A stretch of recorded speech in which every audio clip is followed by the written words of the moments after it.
Welcome to Forgotten Video Gore, the podcast about obscure movies.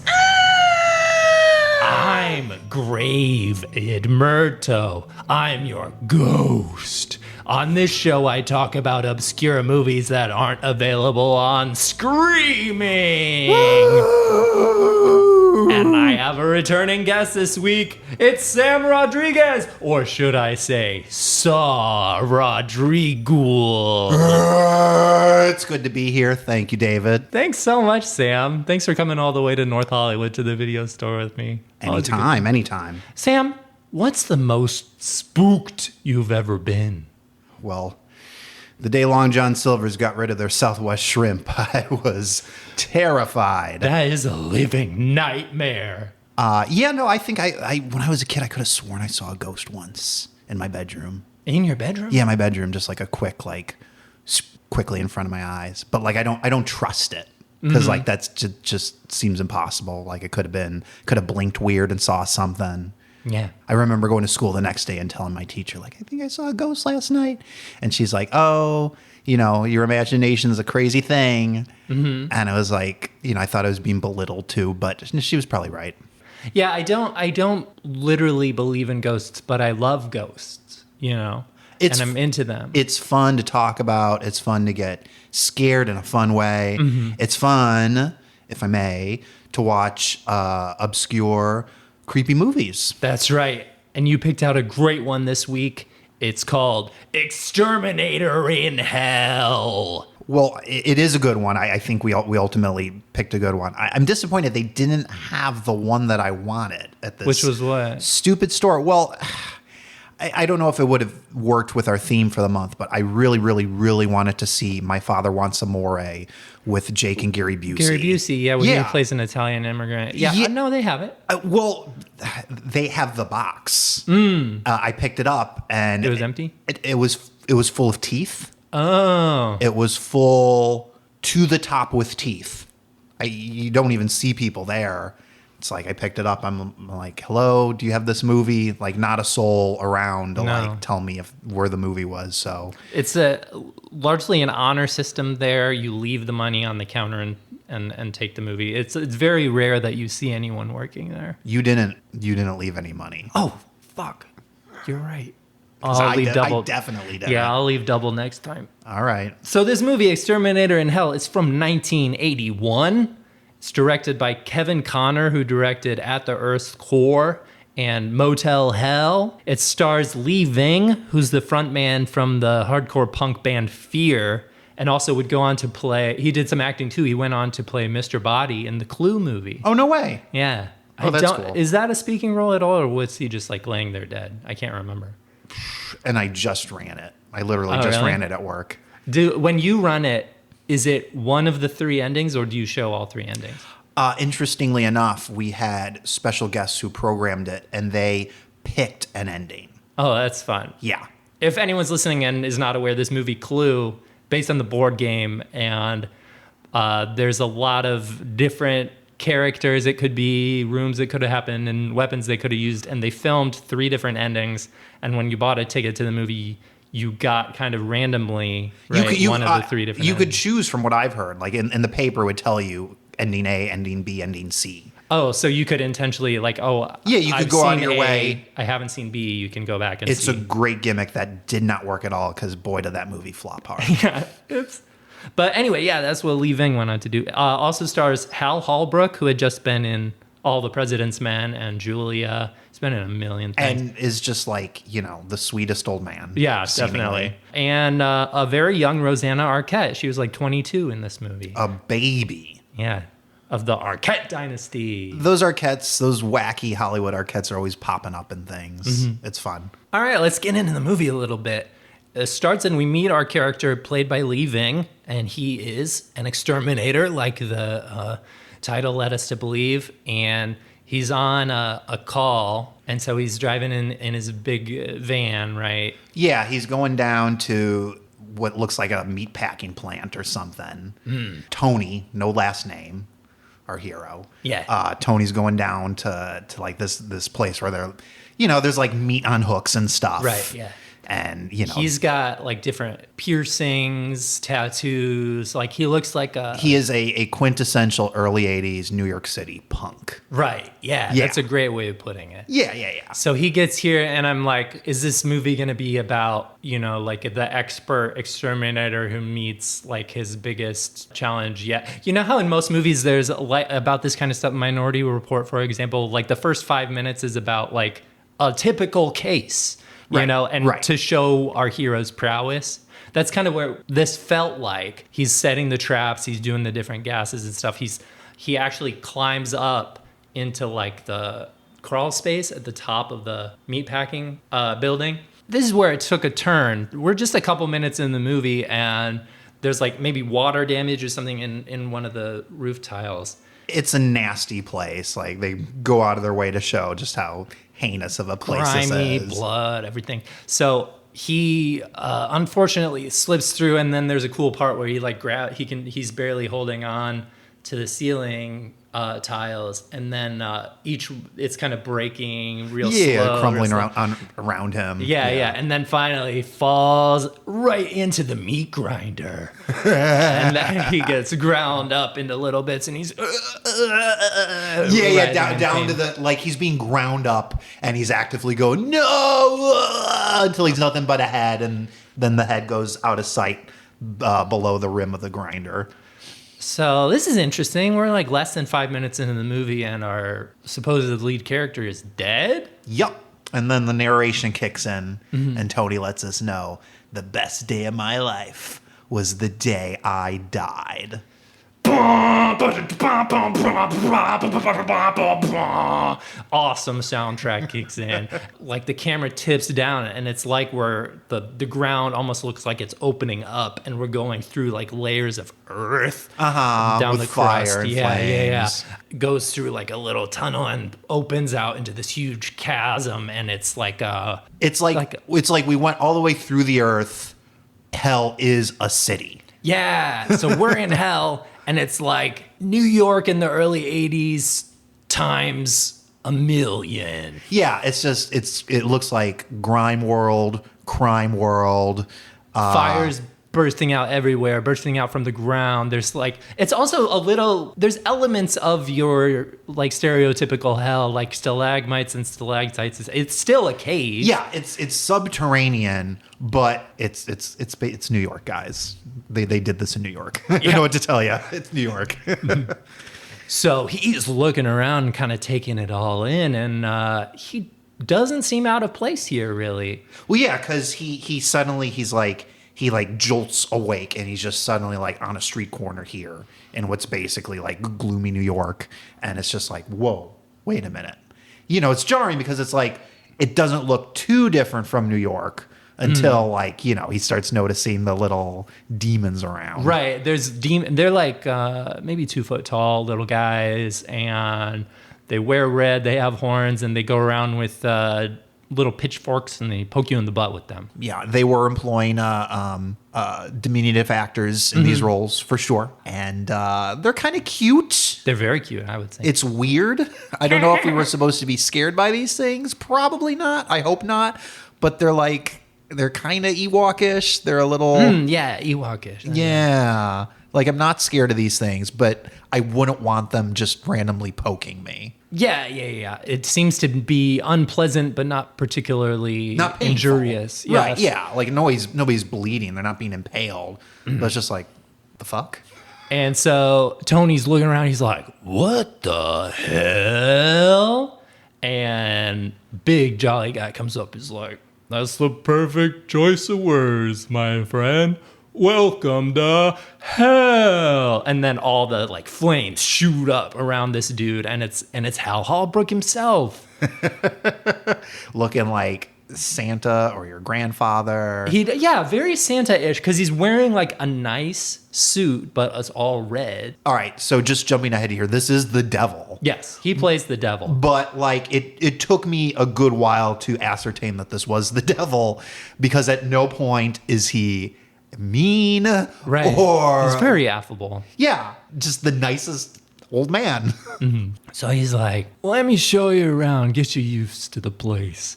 They pop in a golf cart and he starts driving them around and like, he's like, let's take a swing by the Lake of Fire. It's like Lake of Fire. It's a beach scene kind of, but instead of the water, it's like fire coming up in waves, and people are going for a dip, and there's like beautiful topless women. There are, all right, we got to get this out of the way. There are many breasts to be found in this movie. It's one of those movies. It's a sleaze movie. It's a sleaze movie. So this beach is functionally a topless beach. Most establishments are functionally topless. Yeah. It's the custom of the town. Right. But there's a lot of eye candy for people of all persuasions, because there's like hot dudes on the beach too. Right. It's a quite sweaty, humid environment. Tony goes in and he takes a dip, and it's like, it must be really awesome because he's like burning up and just like, whoa. It's like, it's pretty obvious that for this like punk fuck, this version of hell is not any kind of nightmare. Doesn't feel like a punishment. No, it's not a punishment for him. It's not a punishment for him. Like, people are being punished. Like, there are people who are not having a good time. Right. And he's like just relaxing there, and these 3 beautiful women came up, and you reacted as if you recognized them. Yeah, they are the Price is Right models of the era. Is that them? The lovely Janice and Holly, and I can never remember the third one's name, but she is blonde. Okay. And they're the Price is Right models. So they all 3 come up and they're serving drinks. Yeah. They have their tops on because Right. they're daytime stars. But And he said, "Is this gratis?" And they're like, just like that. they're like, "Yeah, everything here." And so he takes a sip of this cocktail and starts vomiting up this wretched Like, just black. black gunk. And he's like, "What was in that?" And they're like, haha, in hell, you can have as much to drink as you want, but it's all poison. And he goes, "That's metal." So he's having a grand old time here with the Price is Right models and his poison drinks. Quick aside, this version of hell, your cup of tea? Nice place to visit. It would be a nice place to visit. Wouldn't want to live there. I want to live there. Much like New York City. Truly. It's almost like they had something to say about that city at this point in time. The devil pulls up in his golf cart and he's like, "I got more sights to show you." And he drives him around to like a amphitheater, and there's a bunch of people hanging out, having a good time, eating cheap pizza, crushing beers. Just getting into fights. Yeah. It's real rowdy. And then you hear kind of microphone feedback. "And now tonight's entertainment." And all-star supergroup of hell residents comes out to perform. The supergroup of all supergroups. I'm talking Jimi Hendrix, The Big Bopper. Buddy Holly. Mozart. Yeah, Mozart Mozart's on there. keys. And they're jamming out, and it's real awesome. Yeah, and then everybody in the crowd's like, banging their heads and stuff. They're moshing. Yeah. The devil doesn't need to show Tony anything more. Yeah, he's loving this. He's in. He's bouncing around, and he like bumps into this woman.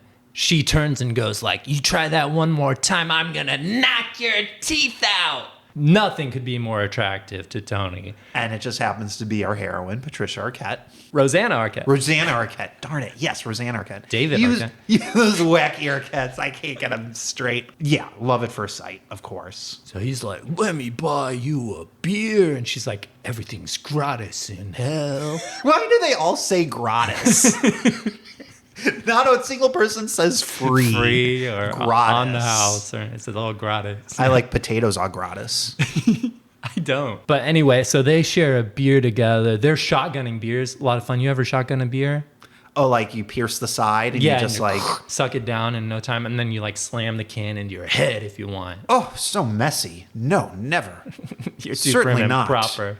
Yeah, would you fit in this hell, do you think? No. I'm thoroughly in your camp of it would be interesting to visit. Yeah, I'd like to because see it's it. kind of a gentle hell. If you've lived in a city, you know this kind of hell, I guess. That's true. So it's like, all right, I could bear the brunt of it, but like I'm going to stick with the devil that I know, which is Los Angeles. Okay.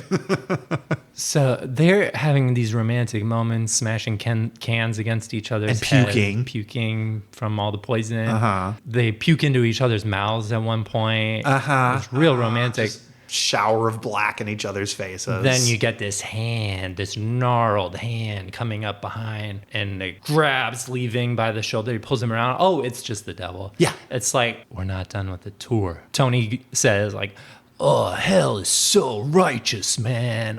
Best thing that ever happened to me was getting here. Like, you almost feel sorry for him. Like, damn, this is better than anything you've experienced in your life while you were alive. I'm sorry, Tony.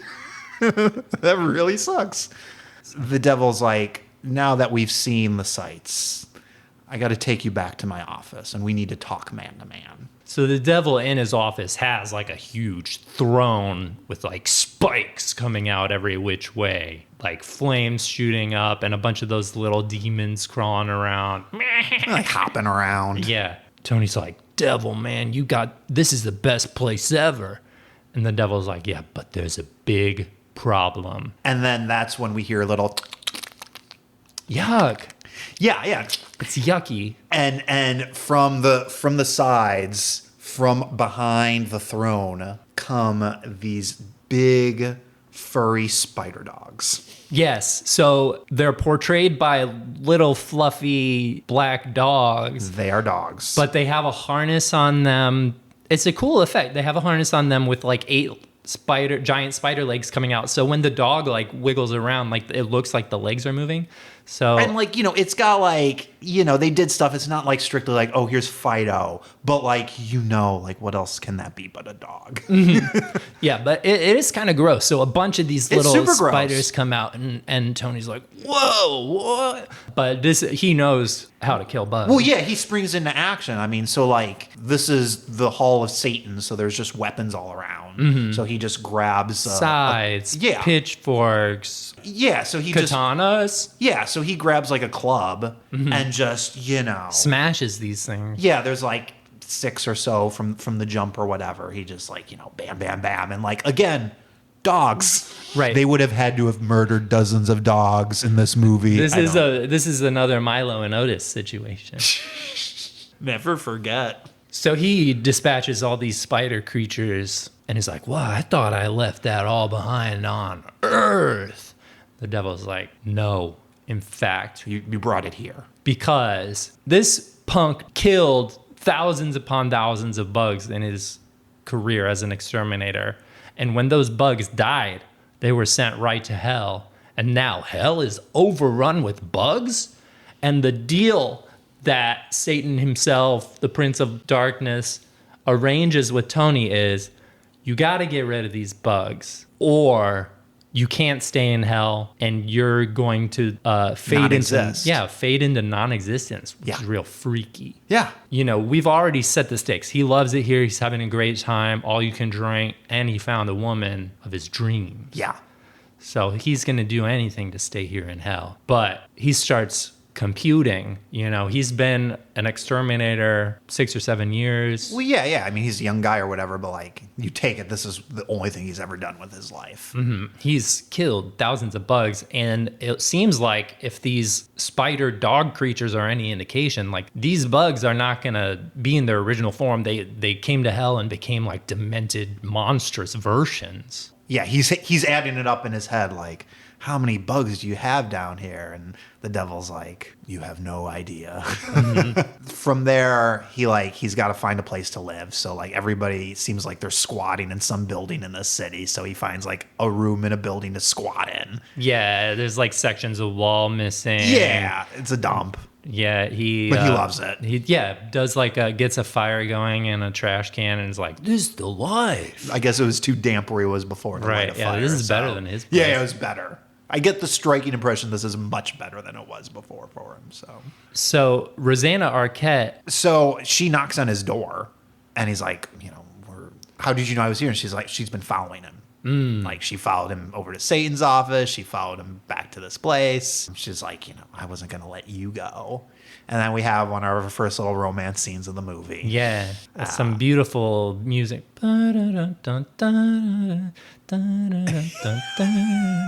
very sensuous. Yeah. The light of the trash fire on there. A nice filter on the lens to make it real like smooth and gauzy. Then it kind of fades out, fades in, and they're both laying there smoking cigarettes. And he's like, so Satan said I gotta dispatch all these bugs or I'm out of here. How am I gonna find all these bugs? Rosanna Arquette's basically like, I work at the TV station. What do they play in hell? It's mostly home shopping, televangelists, and kids shows. But she's like, I can hijack the waves and get your name out there, and then people will let you know where the bugs are. Yeah. So yeah, they hack a broadcast of like the televangelists that they're showing on TV. Yeah. And so it gets cut in. It's like, hey man, you got bugs in your place? I know how to get them out. And has his number. Yeah, they have phones in hell too. And the area code 666. Basically, they said he was an exterminator. He worked in exterminator business on Earth. Now he's doing kind of the same in hell. So people call him up whenever they have bugs. It's kind of a Ghostbusters situation. Yeah. It's like, hey, I'm coming into town. This town's got this big problem, and I'm here to solve your problem. Come to me. Rosanna Arquette and Tony are hanging at his place, and they see the ad come on the TV, and he's like, it worked. But do you really think people are going to call? And as soon as he says that, ring, ring, ring, ring, ring. And it's like one of those early mobile phones where you got to pull out the really long antenna. It's real cool. There's like some elements of like cyberpunk here in this punk city. Like there's some like... It's kind of tech forward in a retro way. Mm-hmm. It's a fun hell. So yeah, they get a call. He picks it up. I'm on it. He goes and it's Chairman Mao's place. It's Chairman Mao's beach house. He's like, we got worms, and Chairman Mao, by the way, played by Pat Morita. Rest in peace. Oh yeah, that was him. You didn't catch that? No. But then these little holes open up in the ceiling. The earthy ceiling, and down burrow these worms. I was obsessing over the reality of ceilings in this world because we don't see them, but then when we needed this shot, we saw it's like, oh yeah, that's an earthen ceiling. There always seems to be some... They're in houses, but they're also caves. Right, and it's like they can leave their houses, and it seems like whatever. I'm trying to add reality to this obviously fake place. Never mind me. But yeah, the worms come out of this earthen ceiling. To me, they looked like duct tubing, to like a dryer or something. That's a great. That was like modified. Yeah, very spray like painted pink. Yeah, like very. I mean, you can't really get more low tech than that. Mm-hmm. So Tony grabs either a stalactite or a stalagmite. Which is which? Couldn't tell you. All right. But it's sharp enough to slice up these worms. But if we know one thing about worms, it's that you could cut a worm in half, suddenly you got two worms. Yeah. Yeah. So these worms are multiplying. It's freakish. Yeah, it was like 3 came out of the ceiling in the first place, and now he's got like at least 9 little ones going around. So he seems like he's done for. They wrap around him like boa constrictors. Yeah, one comes dropping down on him and is just like choking the life out of him, and then that's when we hear like a little scuttling run behind him, and it's one of those chubby little demons with his little poker. It almost looks like he's gonna poke Tony at first, but he doesn't obviously poke him. He pokes the worm. The worm bleeds out, just is gushing like this goo everywhere, this green goo. It shrivels up. Yeah. And the others just kind of like, they go away, which isn't a good thing. Like they should be killed, but they go away, whatever. Still a problem. And he's got this little Goomba there, this little helper. And Chairman Mao is like, you have honored me. Look, it's the era, guys. Yeah. It's the era. It's not us. So, he's like, you bring me much honor. Please take this little guy. Yeah. So this little demon goes with Tony, and Tony's like, do you have a name? And he's like, Yakabuka. So I guess that's your name. Yeah. So he calls him Yakabuka the rest of the movie. They go together. They get called out on a couple more extermination calls. They go to Jack Ruby's house. He's like, we got cockroaches. This part's good because Tony's like looking around like under the furniture in the corners of the room, and then one of the cockroaches come out, and it's like 6 feet tall. So it's like a kind of a sight gag. And I like the cockroaches because, these are fully men in suits.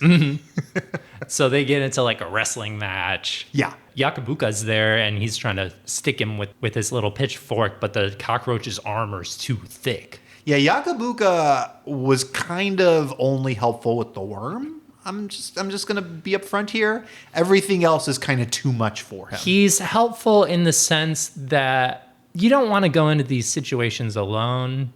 You want your homie there. Right. You want another pair of furry hands, with a weapon, and being kind of on the fence between cute or disgusting. Right. He's there to stave off loneliness. Tony's wrestling with this cockroach, and he sees like the little spurts of fire that like come up all over the place.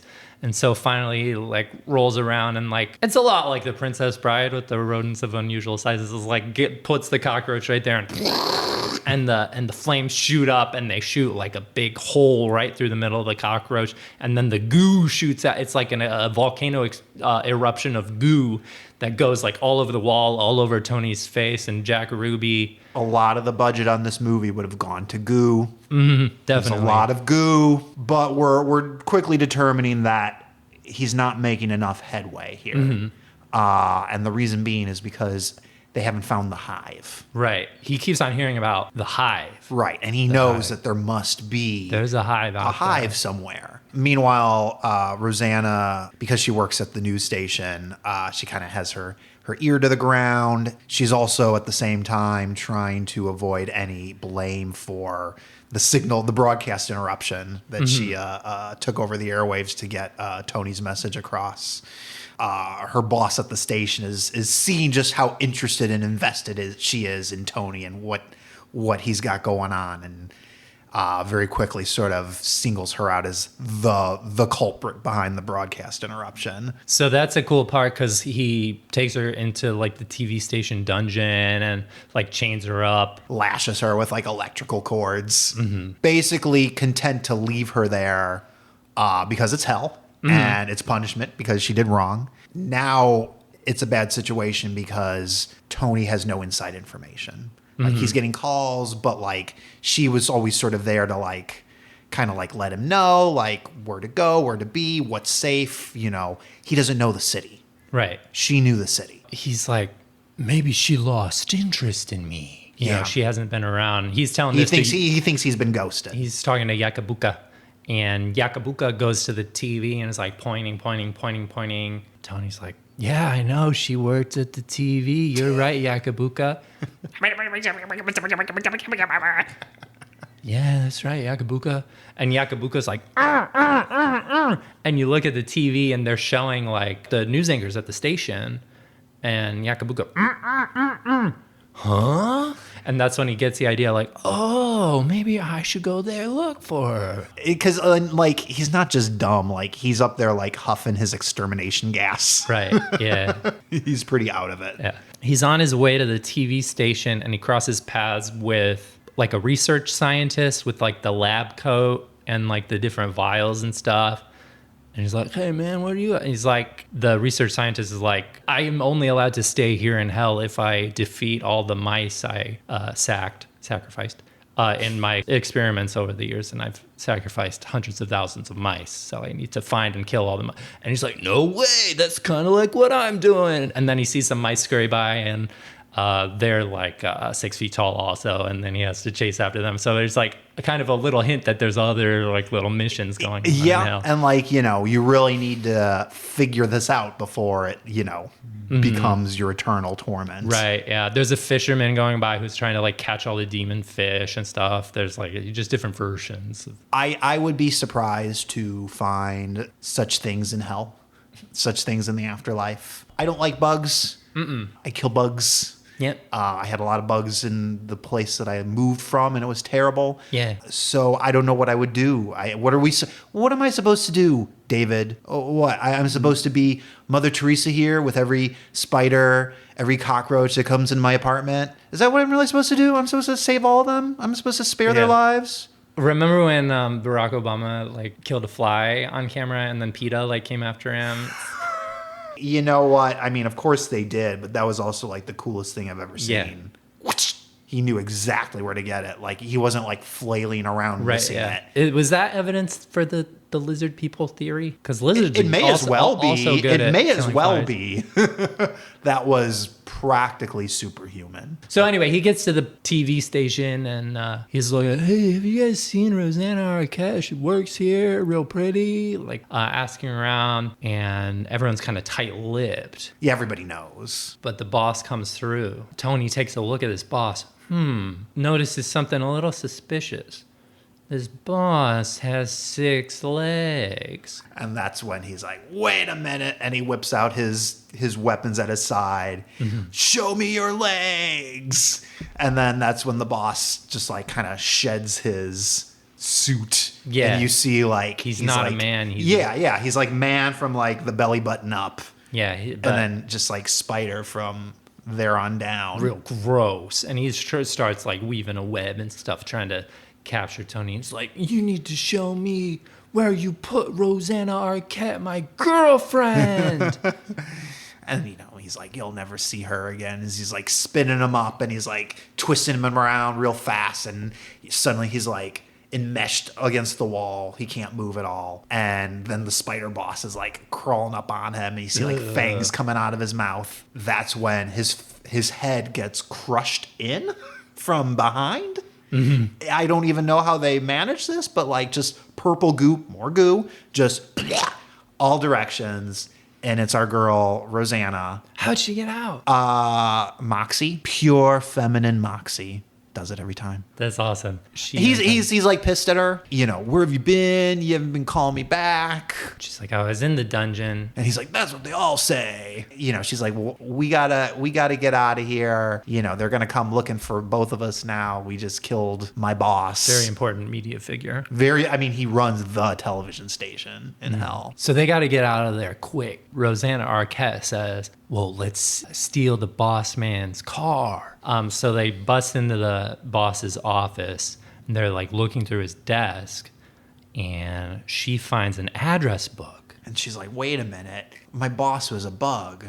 So that must mean, and she starts flipping through, and there's the Under H, the hive with an address. She's like, bingo, slides it over to Tony. So now they know where the hive is. So this address leads them to like the outskirts of the city, and you get to see like the long landscape, the empty landscape outside of the city, what hell's like out there, and it's real freaky, like tormented souls screaming and volcanoes. Billboards for the programs that are on TV, televangelist programs, lots of dead malls. Like if hell proper is New York City, everything around it are ghost towns. Right, yeah. Places where there's urban sprawl. Yeah, exactly. But they get to the address in question and there's like an escalator going down deep into the bowels of hell. And even lower level of hell. Right. But they get to the bottom and there's a big yucky gate and there's a scorpion, like 10-foot scorpion. Giant. Yakabuka goes up, starts poking him, and it's doing little. So the scorpion guard is charging. As it's getting close, it opens up its mouth. It's got all these fangs in its mouth. Scary. And so Tony takes out a beer, shakes it, throws it into the scorpion's mouth. Pops it like he's shotgunning a beer. Yeah, the beer sprays all throughout, and it's poison. Right. We learn these are poison, and it's enough to kill a scorpion. He like writhes around, and they have to watch for his tail start swinging around.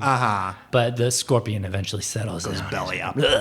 This part was real awesome. They slice off his claws, his pincers. Thank you.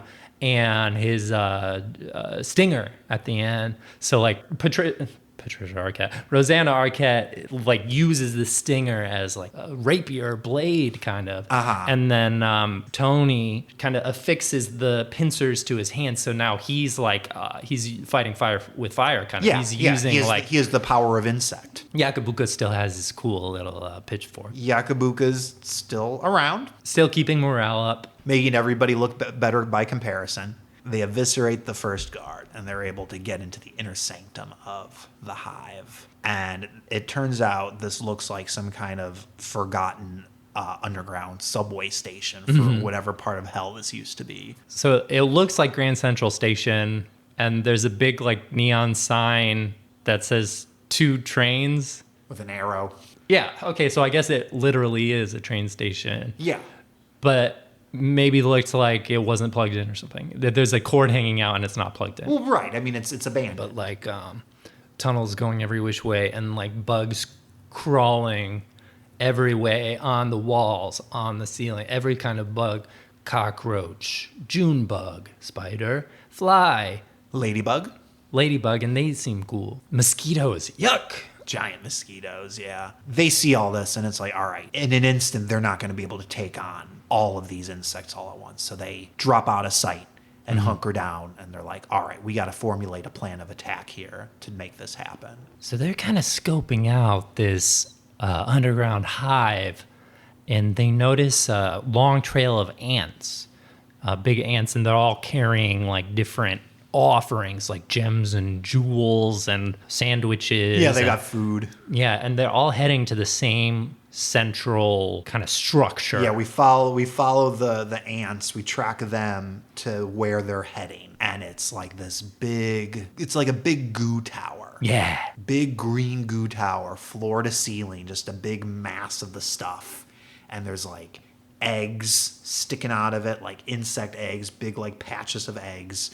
And these ants are crawling up with the things that they have and like sticking it into the goo, sticking it into the eggs, in between the eggs. And Tony's like, that's it. That's our hive. We gotta light it up. Because they have lighters, because we saw them smoking cigarettes earlier in the movie. So they're gonna light that up. Yeah. Where they're at, they see it's like there's like a big pool of tar under like a level underneath the hive. Yeah. So it's like if we ignite that, that'll take up the whole hive. That's sitting on top of it. We've done our job. They start trying to sneak up to this central structure, but then up crawls a big old centipede. And Yakabuka starts jumping around and poking it with his thing, but it's got so many legs, it just like kicks him out of the way. Right. And it's basically advancing on him at that point. But then we get to see the pincers in action because Tony comes up, is like, that's my friend! And like snaps his head right off. Kaboom! And then you get to see the whole body of the centipede like writhing around without a head for a second, and then the life goes out of it and it whoosh, falls on the ground. Splat. And Tony's like, all right, everybody, now's our chance. And so they go through from where they're hiding, and he like pops open a little door, and he lifts himself up out of it. And as soon as he like pokes his head out of their hidey hole, eyes go face to face with a pair of feet. It's like, that doesn't look like a bug. Nope. Guess who it is? Yeah, you hear Hal Holbrook, here, can I give you a hand? It's our old friend, Satan. And he says, have a seat, whatever. And it's like, what, Satan, what are you doing here? You wanted me to get rid of all these bugs? And he's like, that's actually not what I wanted. Do you want to know what my real name is? And there's like, it's not Satan, it's not the devil. He's like, actually, it's Beelzebub, which means the Lord of the Flies. And he's like, oh yeah, I heard of that book. Is that about you or whatever? But anyway, so like he's like the king of He's bugs. The king of the flies. Yeah, he's the bug master, basically. And so he gets to talking with them and is like, actually, the whole point of hell is to punish people, right? He brought Tony here and like showed him all the wonders he could experience, but only as a manner of torturing him. by taking it all away. He gave him false hope of a good life in hell. Rosanna Arquette is something about like she's broken so many hearts in her life on Earth that he was going to show her like her true love and then take him away and send him into non-existence. And that's her punishment too. And Yakabuka is just a funny little guy. And he's not being punished. He's along for the ride. He's an employee. Although not working against our hero. He's just a resident, I guess. But no, it's a great twist because I discounted Satan. I was like, he's so nice. Like you do forget he's the master of lies. Right. Not first, like once they establish that, he's a nice Satan. Like I didn't think I had to worry about him. Right. But no, in fact, Satan is really pissed that this guy made it his life's mission to kill his creatures, insects, which are like his babies or something. Satan's revealed his sinister plot, and then it's real cool. He undergoes a transformation, like wings like sprout out of his back. And more legs come out, and he turns into a giant dragonfly. Yeah, very monstrous. He doesn't look cute anymore. I would be scared of this Satan. So they start trying to fight him by any tradition, like Yakabuka with his little poker, and Tony's coming at him with the pinchers. But he keeps making like flying, strafing runs. It's real scary, and he like hits him. His wings must be razor sharp because Tony gets a big gash across his face. Which I was glad of because it's like, what's a dragonfly gonna do to these guys? But razor sharp wings, all right, that's menacing. Mm-hmm.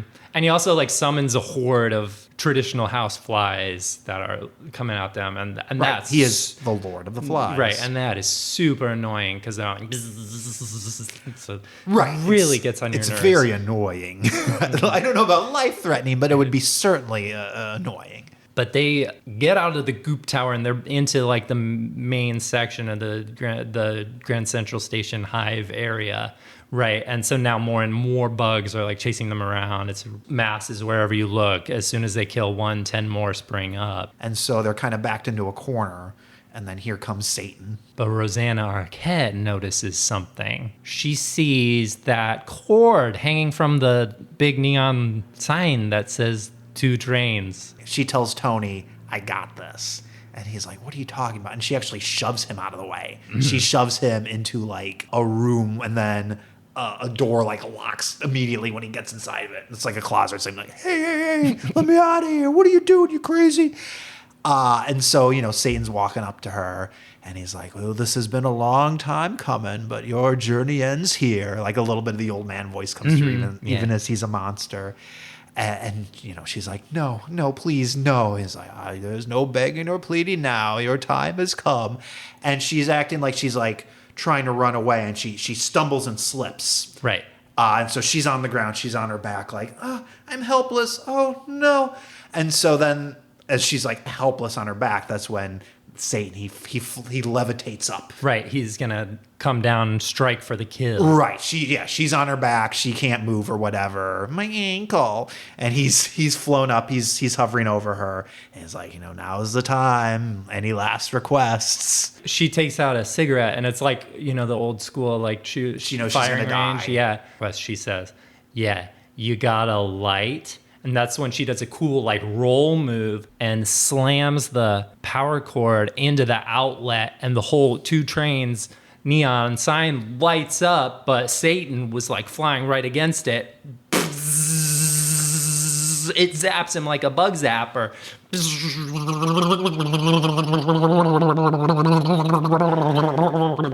And then explodes. And you thought there was a lot of goop in this movie. There's twice as much goop just in this one scene. And then all the monstrous bugs that were chasing and trying to kill our heroes come up, and they all bow to Rosanna Arquette. And we quickly realize it's the Santa Claus rules. It's like, you kill the devil, you're the new devil. So she's in charge now. That's right. Lady Devil, about damn time. The first Lady Devil. Well, there was Liz Hurley in Bedazzled. Oh, sure. Well, she'd be the second. So she then lets Tony out of his little supply closet or whatever he was in, and they kiss, and there's tongues involved, and it's real romantic. And then the music swells and they cut. We're at the amphitheater again. So then the musical entertainment for the evening comes out, and it's Scott Joplin on keys, John Lennon, who had just died yeah, before this movie came out, and Tony as the front man. Yeah, so we got amazing mixture of ragtime, British invasion pop, and hardcore punk. It sounds terrible. It's as bad as it sounds. And but the crowd loves it. Yeah. In a way, I mean, they're all like shrieking and writhing as if in pain, but that's kind of what they're all into at this point. Is it pleasure? Is it pain? It all kind of blends together at a certain point. Mm-hmm. That's hell for you. That's hell, baby. And that's more to the point. Exterminator in hell. Then you see the credits. Yeah. Wonderful movie. So it was clearly like low budget, and some of the effects were like pretty silly, but fun, you know? I love like a handmade feel, like a let's put on a show attitude in a movie, right? I like watching a movie that makes me think, oh, I could do those special effects. I could make a cockroach suit that looks like that. If we had a goo budget that big, oh, good Lord. I mean, I live by the tar pits. So let's sneak in and take some tar. I have a pretty good goo hookup. Wonderful. Thanks so much for picking out that movie. I had a great time. It's perfect for the season. It's a great Halloween movie. So to end things out, I like to do something. It's called plugs and rants. So if you want to take the opportunity to promote anything, you can do that, or to rant about anything, or both. For me, I'd like to promote kind of the traditional idea of trick-or-treating. If the person's like lights are off, you don't go to their house or whatever, or we don't participate in Halloween, whatever, you can't get away with that anymore. It's trick or treat, right? So if someone doesn't give you candy, you got to fuck them up, right? Egg their house, break some windows. So you're adamant about that. Yeah. That's the bargain. That's the social contract. That's what I think. So yeah, bring back the trick part of trick or treating. Are you going to be the one to do that? Oh yeah. Okay. Big time. All right. I'm going this year. My son's going to be almost 2 years old. Okay. It's time. And I mean, you know, in truth, if somebody's not going to give an adorable 2-year-old a treat, they deserve at least a trick. Right. Take a page out of the devil's book, like dish out punishments. I say send them to jail. Yeah. Call the police. And then my rant this time, I have a pretty high tolerance for secondhand embarrassment. I've seen all of Nathan Fielder's TV shows. I've seen The Office and Extras and Peep Show. And as a fan of comedy, I've seen people on stage bomb more times than I can count. So I thought I was immune to secondhand cringe until I heard Brian Cox do the McDonald's jingle. It was like my insides were getting crushed by a hydraulic press. So disturbing. I did not put 2 and 2 together that was him. Mm-hmm. Oh, wow. Yeah, I didn't need that in my life. Sam, do you have any plugs or rants you want to give? I'm an uncivilized man. I'm basically a Neanderthal. I just crawled out of a cave. Mm-hmm. I'm doing okay, but you know, I've got a long way to go before I'm like a civilized human being. That's fine. I understand that. I'm at peace with that journey. One thing that I just learned is how fantastically expensive it is to get a piece of artwork framed. Okay. I had no idea. I had no concept of this. The art is the main attraction. Uh-huh. You're here for the art. You're here for the picture. The frame is a delivery mechanism. It's the plate the food is on. It's the box the gift is in. Right. And yet, that plate, that box, is magnitudes more expensive than the thing it contains. Are you going to like a frame store? Yeah. Okay. Yeah, that's what I'm talking about. I'm always just like Michael's half off sale. I swing by and whatever frames I need, I get there. I'm going cheap with my frames. You're going legit. Right. No, okay. I did. Like, I got a few things for my new place that I was very excited about. And I'm like, all right, I want these to be as nice as possible. I'm not just going to get like the cheapest frames at Walmart this time. I know there are places that specialize in this. I spent X amount of money for the art. I'll probably spend half as much on the frames. La-di-da. No, it's a hell of a thing. Quite a racket. Good God. We're talking the frames here, people. Who decided this? Who's behind this? Who decided that the frames should be like 8 times more expensive than the art. I mean, and I no disrespect to people whose business this is. I had a good interaction at the store that I went to, and the person who was working there was very helpful to me. But it was definitely a situation where I went there with a certain notion in mind.